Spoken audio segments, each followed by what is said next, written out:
Does this look familiar? घंटों screen scroll करना या फिर ये? Hi, my name is Tintin and this is a wake-up call. You know एक average इंसान सोशल मीडिया पे या किसी भी शॉर्ट कंटेंट पे कितना टाइम स्पेंड करता है? 3 to 4 hours.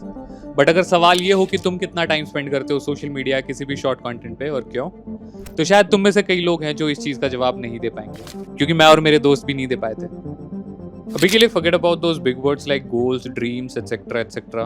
I'm not here to tell you about all that because somewhere deep down we all know that everybody knows everything. या फिर शायद ऐसा होने लगता है. सबको लगता है स्क्रोलिंग एक हार्मलेस हैबिट है, बट किसी को नहीं पता कि उनकी लाइफ की सबसे बड़ी प्रॉब्लम है. किसी के लिए एक कॉपिंग या एस्केपिंग मैकेनिज्म है उनके लाइफ के प्रेशर से बाहर निकलने का, तो किसी के लिए काम ना करके उनकी गिल्ट या बोर्डम से बचने की एक शील्ड. और ये चीज़ हम सब ने कभी ना कभी करी है. Endless scrolls, dopamine hits, constant notification.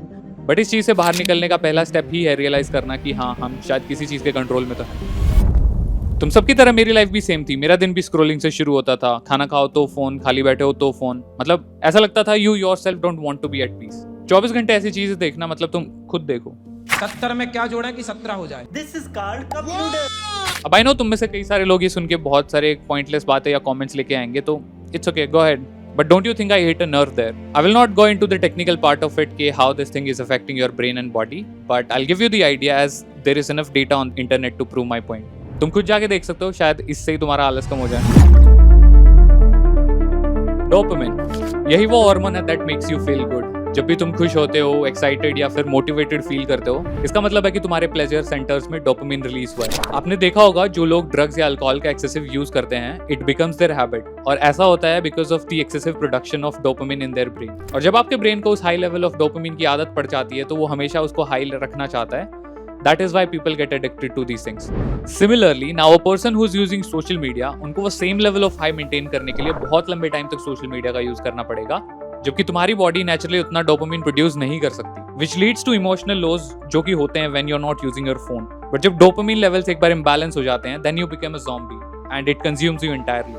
You become more irritable, less focused, and ultimately back on your phone once again. I know doing this is not easy. तुम्हें constantly एक mental battle लड़ना पड़ेगा, but trust me, थोड़ा सा effort and you will be living your dream life.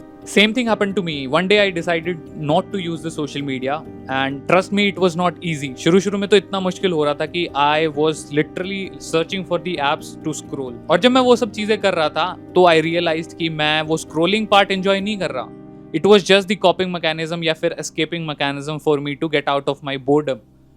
Or the stress, that too because I was not doing anything. It was all messed up. But then I completely stopped using my phone and kept it aside for emergencies. और जब मैंने ये किया तब मेरे को पता चला कि मेरे पास कितना टाइम है और उस फ्री टाइम में मैं कितना सब कुछ कर सकता हूँ. I was going for a walk daily. I was going for a run daily. I was spending time with my family. And I was doing like all those things जिसको करने में मेरे को मजा आ रहा था. I started to follow my diet and it felt like all those good things were coming back to me. I felt so connected with myself. और मतलब जिन चीज़ों को करने में पहले मेरे को मजा नहीं आ रहा था, वो अब सेम चीज़ें मेरे को करने में इतना अच्छा फील हो रहा था कि मतलब I can't even explain that feeling in words.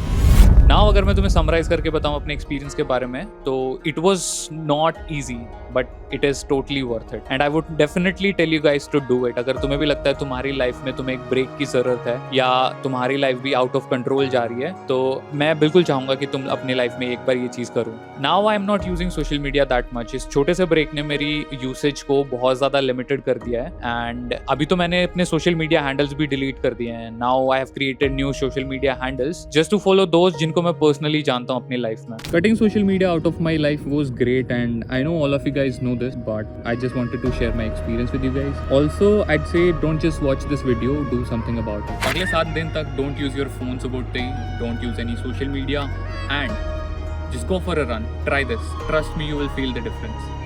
And करो वो सब अपने खाली टाइम में जो तुम्हें अच्छा लगता है. Instead of wasting your time on social media, spend time with your family, your friends. लो वो पहला स्टेप जो तुम्हें अच्छा लगे करने में. लो वो पहला स्टेप उनके लिए या अपने लिए, उनकी लाइफ बेटर बनाने के लिए, अपनी लाइफ बेटर बनाने के लिए. आई नो मैं कर रहा हूँ जो मुझे अच्छा लगता है ये वीडियो बना के. तो with that being said, thank you for watching. नमस्ते. साले ये प्लेन नहीं रुकेंगे. एक तो हर 2-2 मिनट में ये प्लेन आगे मेरी रिकॉर्डिंग रोक रहे हैं. दिमाग खराब कर रखा है. ये 3rd प्लेन है भाई पिछले 10 मिनट में.